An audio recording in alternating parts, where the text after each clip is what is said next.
My name is Brooke Mitchell, and I was 29 years old when my dream wedding turned into a nightmare.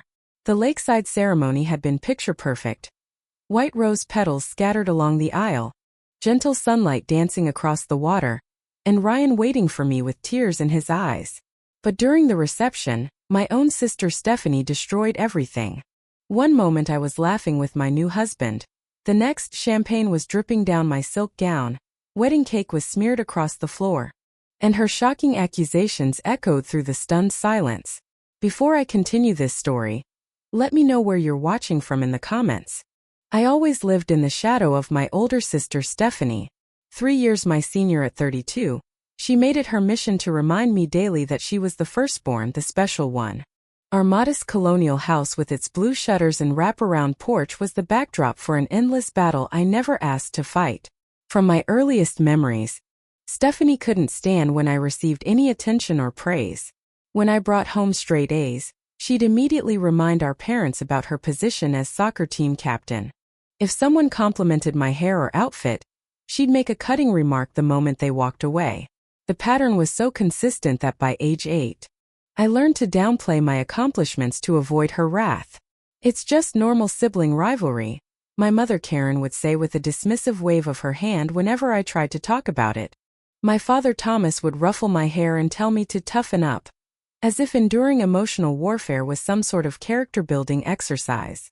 The incidents piled up over the years. My 10th birthday should have been magical. Mom had made my favorite strawberry cake with buttercream frosting, and I'd invited my whole class to celebrate at the community pool. I was wearing a new yellow sundress that made me feel like a princess. Just as I was about to blow out the candles, Stephanie accidentally bumped into the table, sending the punch bowl cascading directly onto my lap. As I stood there dripping, my dress ruined, she offered an insincere oops that didn't match her satisfied smirk. In 8th grade, I spent weeks on a science project about ecosystem restoration. The night before judging, I found my carefully constructed model mysteriously broken apart. Despite staying up all night to rebuild it, I still won first prize. The look of pure hatred Stephanie gave me during the awards ceremony burned into my memory. High school brought a new level of sabotage. Stephanie, then a senior when I was a freshman, made sure everyone heard rumors about me being easy and desperate, the complete opposite of my actually reserved personality. When I confronted her, she just laughed. "No one will believe you over me," she said, and unfortunately she was right. It took me until junior year, after she graduated, to rebuild my reputation. Through it all, I kept trying to connect with her. I'd leave little gifts on her bed, a favorite candy bar, a magazine featuring her celebrity crush, notes offering to help with homework. My attempts were met with indifference at best, outright hostility at worst. Once she tore up a birthday card I'd spent hours making, claiming my pathetic effort was just showing off my artistic skills to make her look bad. When Stephanie moved to California for a marketing job after college, the distance created the first peaceful period of my life. Our phone calls, limited to monthly check-ins, were superficial but civil. I flourished in that space, completing my degree in elementary education and securing a teaching position at a well-regarded private school. It was during this time that fate intervened in the form of a sudden downpour and a forgotten umbrella. Ducking into Moonbeam Coffee Shop to escape the rain, I collided with Ryan Cooper, spilling his black coffee all over his white shirt. Mortified, I insisted on paying for dry cleaning and a replacement drink, yet somehow maintained an optimistic view of the world despite witnessing so much suffering. He had this ability to make me feel like the most important person in any room. Our first date stretched from coffee to dinner to a midnight walk along the riverfront. Within 3 months we were inseparable. Fourth, our mother was ecstatic, planning family dinners and holiday gatherings that would finally include everyone. My stomach knotted with dread even as I smiled and said all the right things. The first time Ryan met Stephanie was at Sunday dinner at our parents' house. I watched nervously as she assessed him, her eyes scanning him like a predator. When she learned his profession, her entire demeanor changed. "A surgeon? That's impressive," she purred, touching his arm. "I always did have a thing for doctors." Ryan, oblivious to the subtext. As Ryan and I grew closer, Stephanie's presence became a dark cloud over our relationship. She'd accidentally call or text him about family matters instead of me. She began showing up at restaurants where we were having date nights, claiming coincidence. Once she even showed up at his hospital in supposed abdominal pain, only to miraculously recover once he was called in to see her. I tried talking to my parents about it, but they remained willfully blind. The battlefield had simply changed, and my sister had found a new way to hurt me. Through the person I loved most. Ryan proposed exactly 1 year after we met. At the same corner table in Moonbeam Coffee Shop where I'd spilled his drink. He'd arranged with the owners to reserve the entire cafe after hours. When I walked in, hundreds of fairy lights were strung across the ceiling. Photos of us hung from them like stars in a memory galaxy. He'd recreated our first meeting, right down to the white shirt and black coffee. Except this time when I accidentally bumped into him, he dropped to one knee instead of reaching for napkins. "Brooke Mitchell," he said, voice trembling slightly. "You crashed into my life and spilled coffee all over my plans.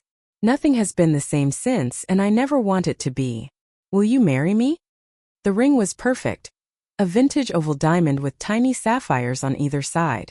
Later, he told me he'd designed it himself, working with a jeweler to capture exactly what he thought would suit me. That was Ryan, thoughtful in ways that constantly surprised me. I floated through the next few days on pure happiness. My elementary school students made congratulations cards. My fellow teachers threw a surprise champagne toast in the break room.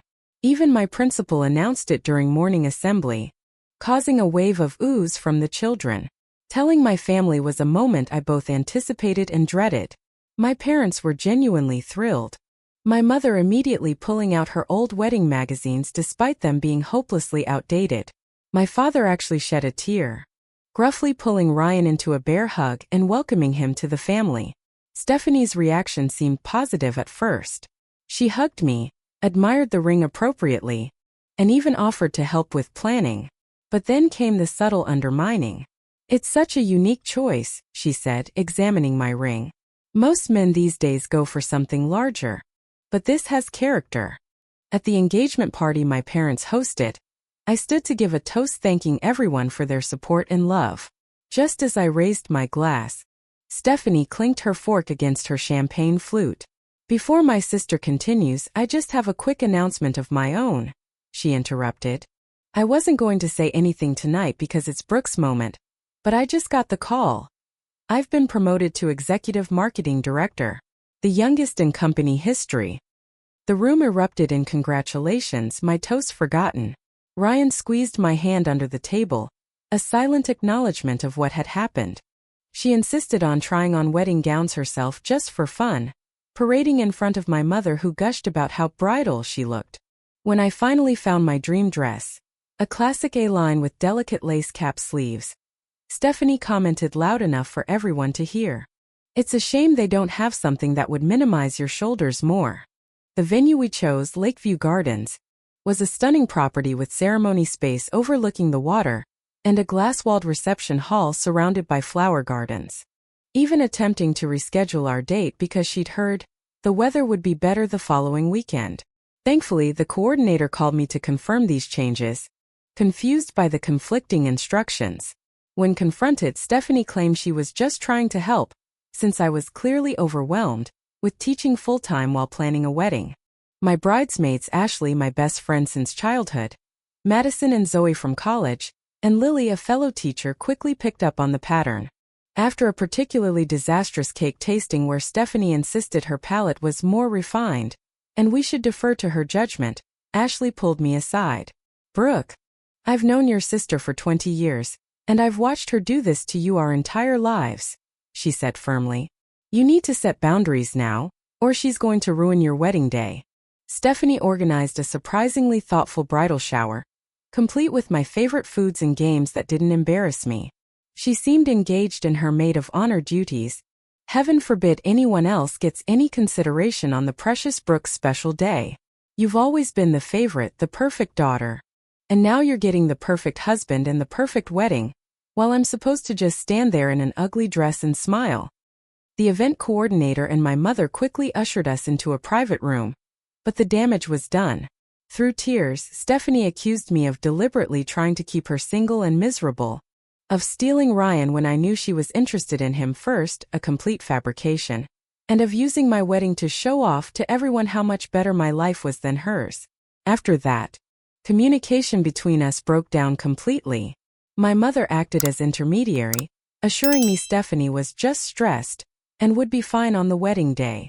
I wasn't convinced, but with just days to go and everything arranged, I chose to focus on the positive aspects of my upcoming marriage rather than my volatile relationship with my sister.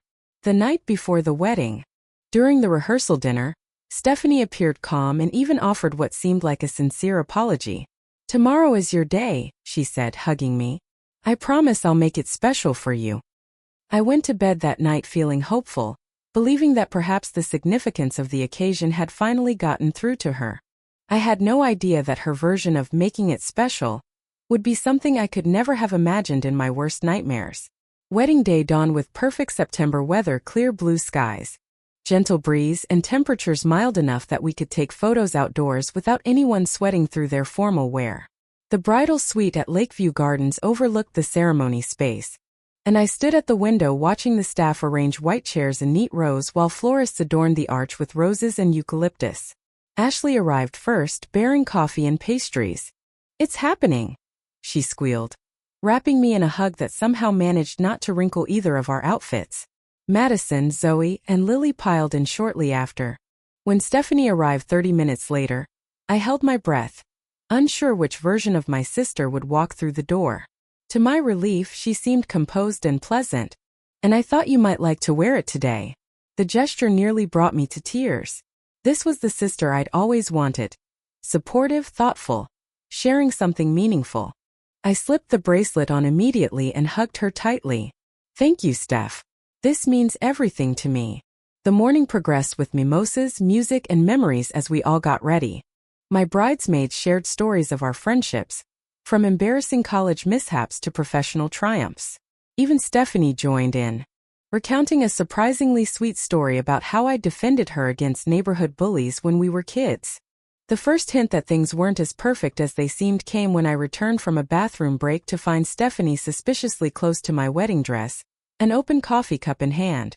She quickly moved away, claiming she was just admiring the beadwork, but the proximity of dark liquid to white silk set off alarm bells. Nothing happened, but I noticed Ashley positioning herself as a human barrier between Stephanie and my dress after that.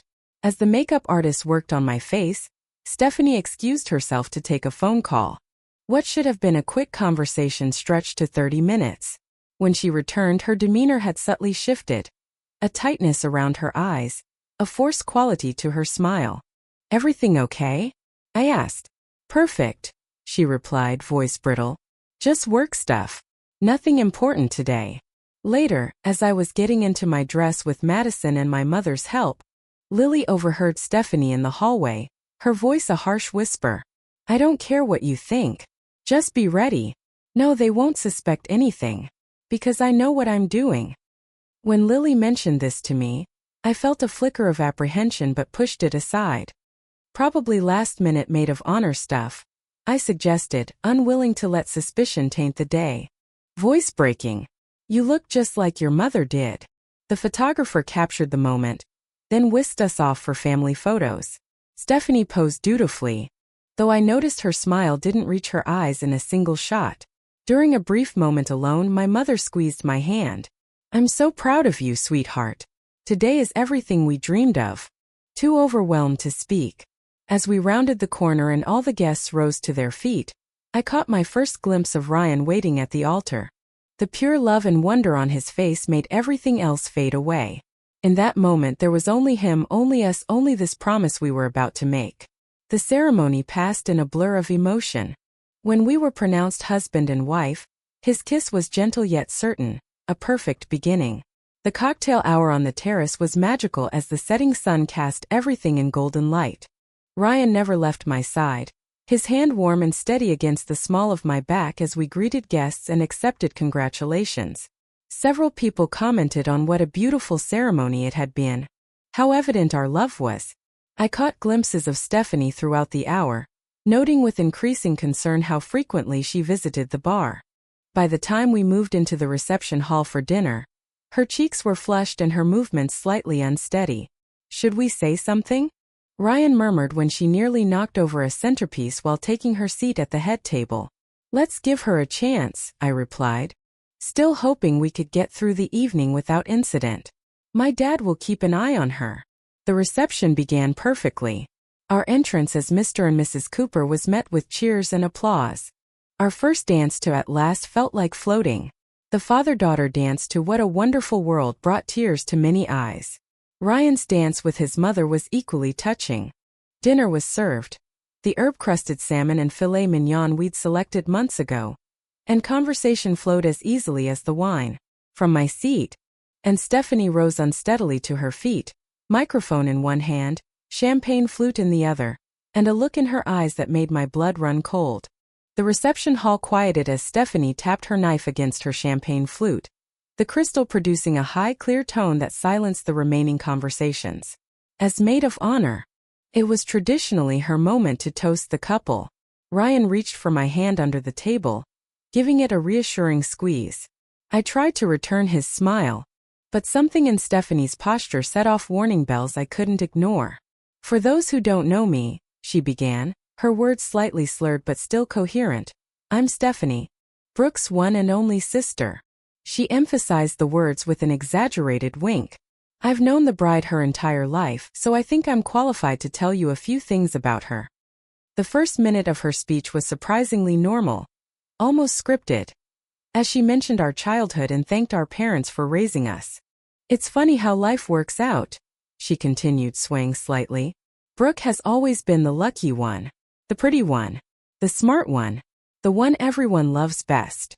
Her smile hardened, focused his camera on Stephanie. "But here's something you all don't know," Stephanie said, her voice dropping conspiratorially as she leaned forward.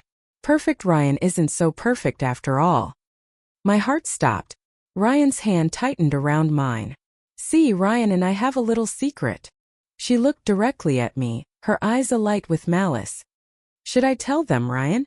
"I've never. Ryan and I have been seeing each other," Stephanie announced to the horrified crowd. "It was just supposed to be a one-time thing, but we couldn't help ourselves. He told me he'd always been attracted to me, ever since we first met. Said I was the Mitchell sister he really wanted." The room erupted in gasps and whispers. I felt the blood drain from my face as I stared at Ryan, searching for any hint of guilt in his expression.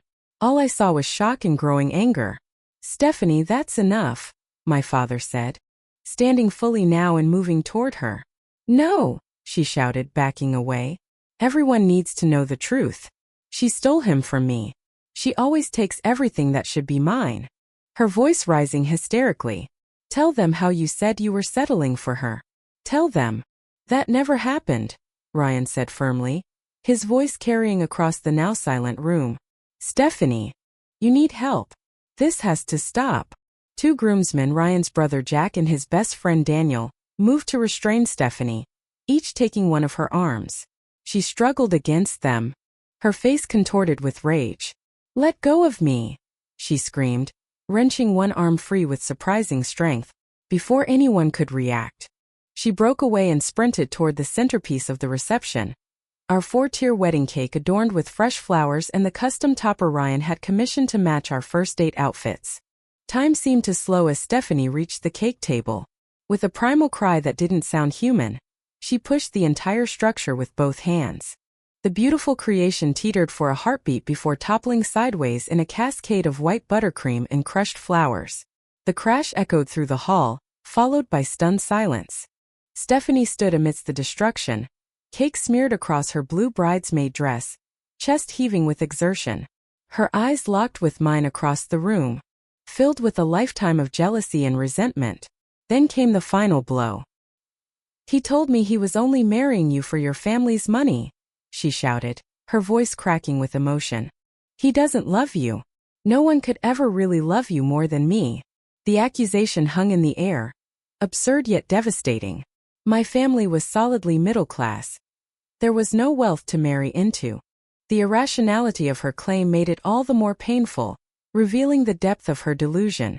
I felt something break inside me, pushing through the kitchen doors and running blindly until I found the bridal suite.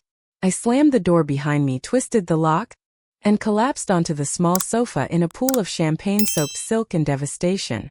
Behind me, I could hear the reception dissolving into chaos. Raised voices, shuffling feet. My mother's distinctive crying. Someone called for security. A distant crash suggested more property damage. Through it all I sat frozen. She's gone. Security escorted her out. I couldn't bring myself to answer. Another voice joined hers. Ryan. Brooke, sweetheart, please. Let me in. Whatever you're thinking right now. It's not true. None of it is true. His voice broke on the last word, and that, more than anything, penetrated my shock. Ryan, my steady, confident surgeon who dealt with life and death situations daily, sounded utterly shattered. Still I couldn't move. The weight of public humiliation kept me anchored to the sofa as tears continued to stream down my face. Brooke, please. Ryan's voice came through the door again, gentle but insistent. At least tell me you're okay. I took a shuddering breath. I'm not okay, I managed to say, my voice barely audible. How could I possibly be okay? I know, love. I know. His voice softened with relief at my response. But I need to see you. We need to talk about what just happened. Part of me wanted to stay locked away forever, to avoid facing everyone after such a spectacle. But I knew I couldn't hide indefinitely. With trembling fingers, I turned the lock but didn't open the door. I heard the soft click as Ryan entered. His carefully styled hair was disheveled, as if he'd been running his hands through it repeatedly, a nervous habit I'd noticed during his most stressful surgical cases. Did you? I couldn't even finish the question. Ryan knelt before me, taking my hands in his. No. God, Brooke, no.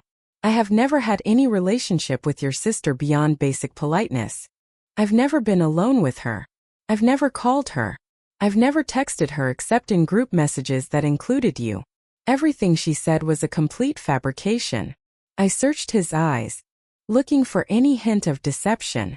All I saw was the same honest, loving man I'd fallen for in that coffee shop.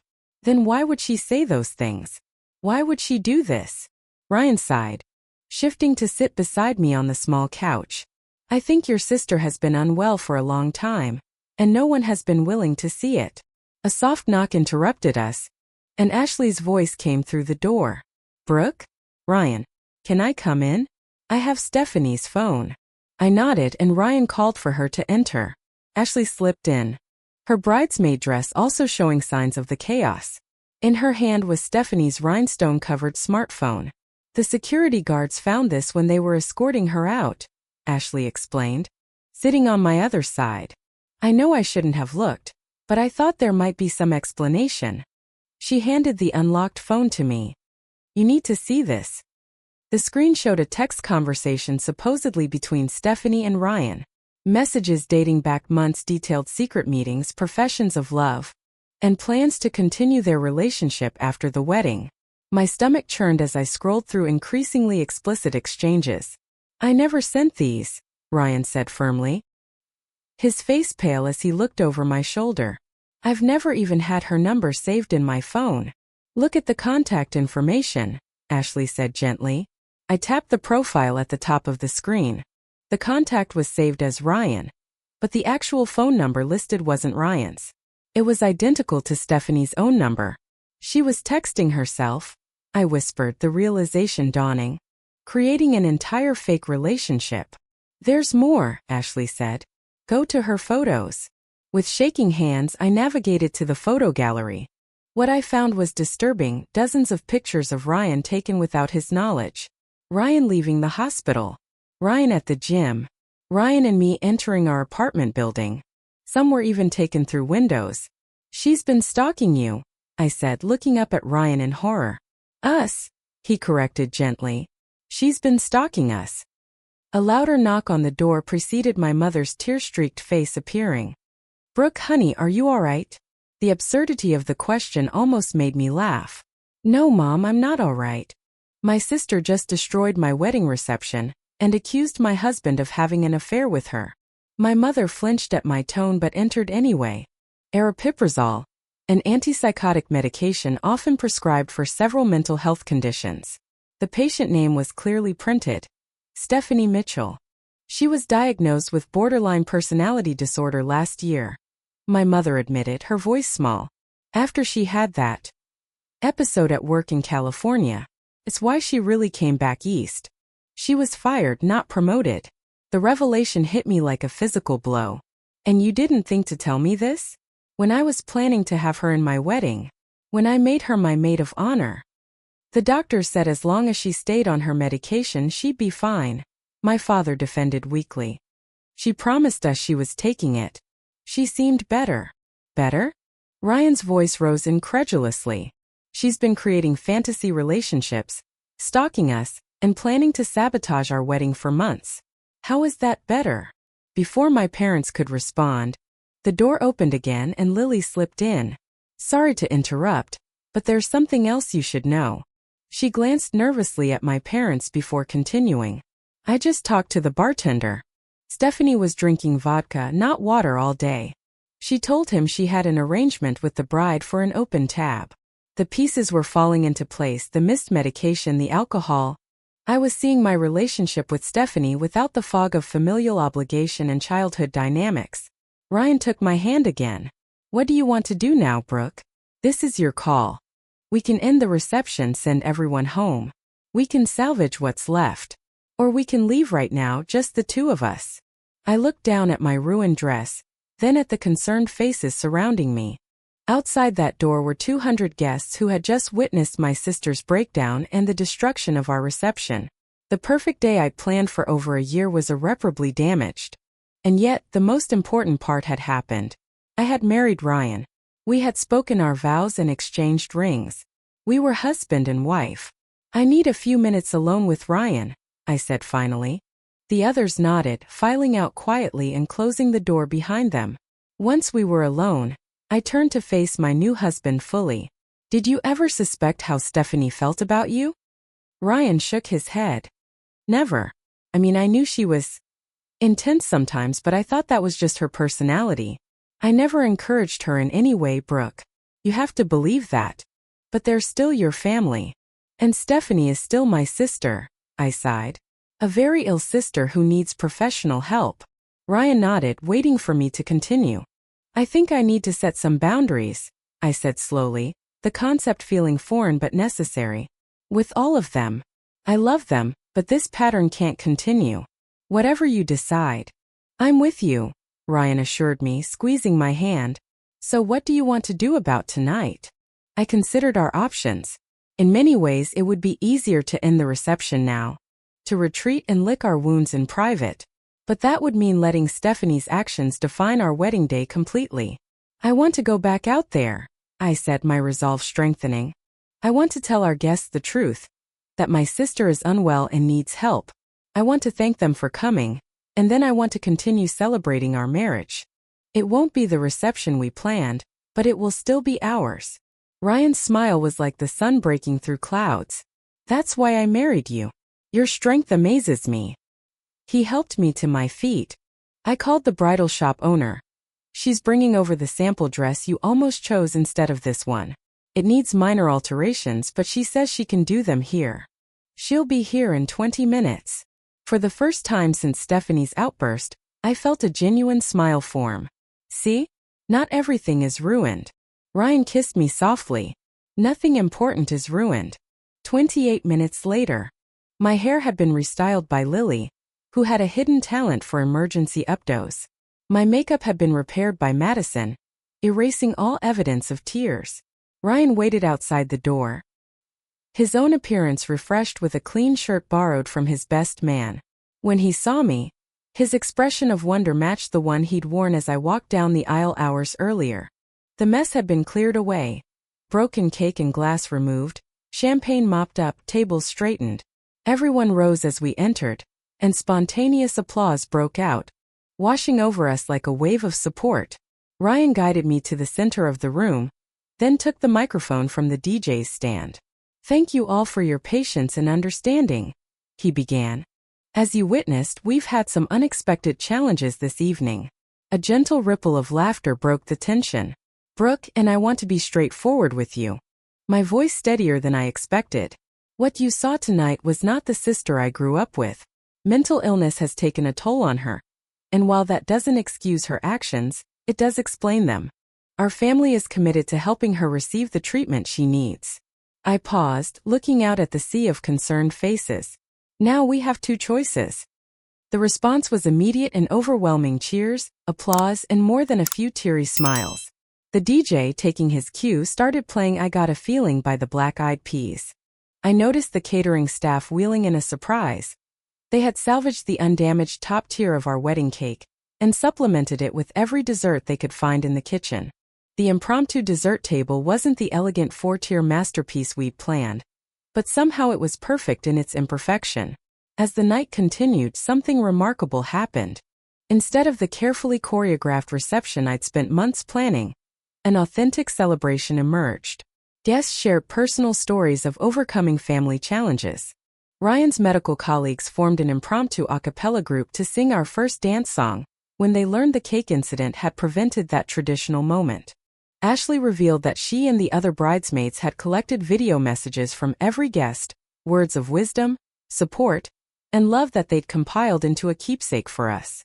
"We decided to do this last week," she explained. "We had no idea how much you'd need these messages tonight."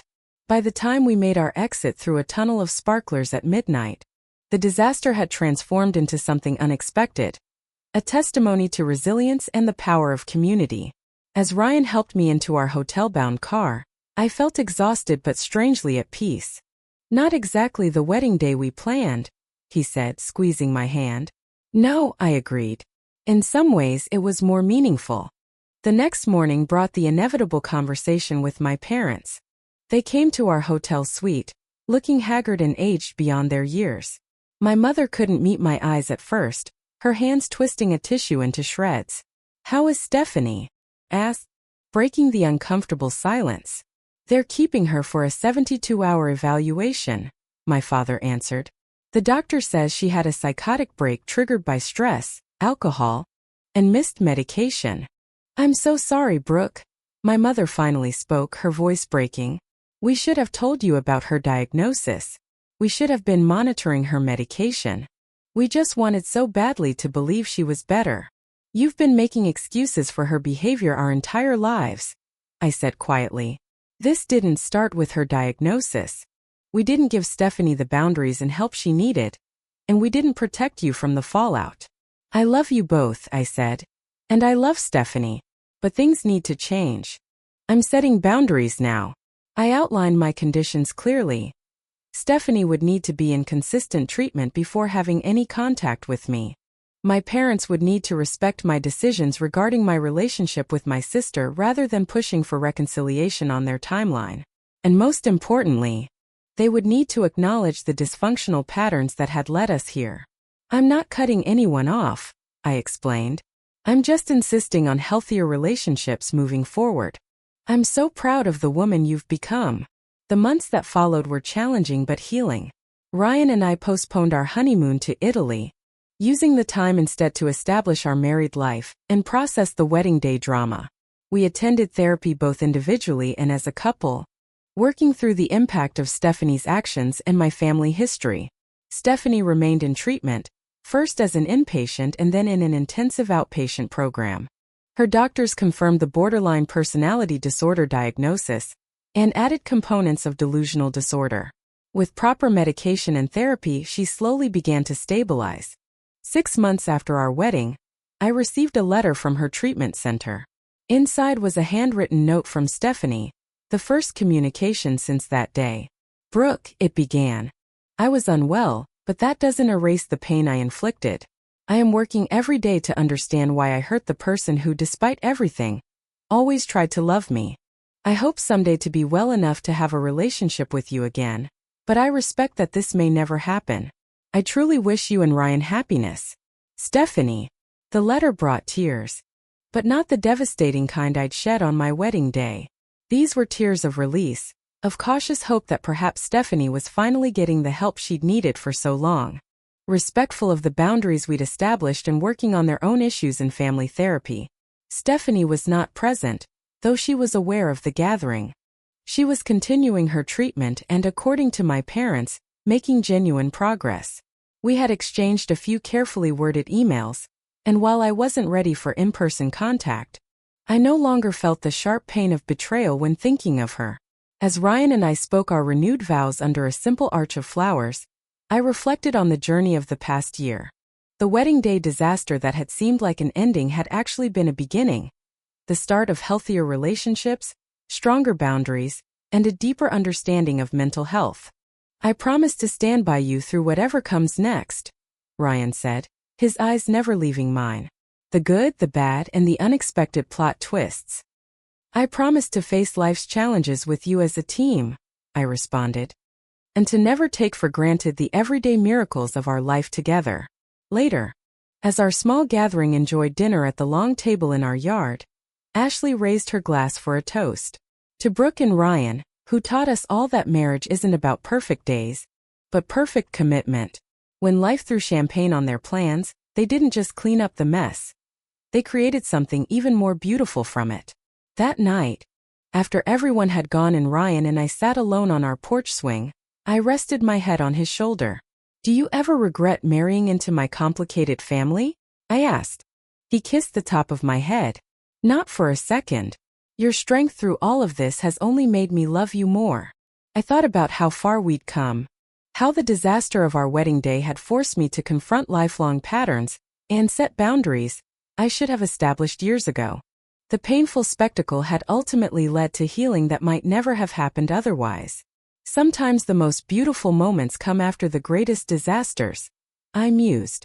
And the most important wedding gift I received was learning to prioritize my own happiness while still loving my family from a healthier distance. Ryan nodded, understanding as always. Family is complicated. Love is complicated. But our commitment to each other is the simplest thing in the world. As we swayed gently in the night air, I reflected on all we had survived in just our first year of marriage. If we could weather this storm, we could handle whatever life threw at us next. And that certainty was worth more than any perfect wedding day could ever have been. Have you ever had to set difficult boundaries with family members who hurt you? Share your experience in the comments below. If this story resonated with you, please hit the like button and subscribe to hear more tales of resilience and healing. Remember that sometimes our greatest strength comes from our most challenging moments. Thank you for listening to my story, and I wish you courage and wisdom in navigating your own family relationships.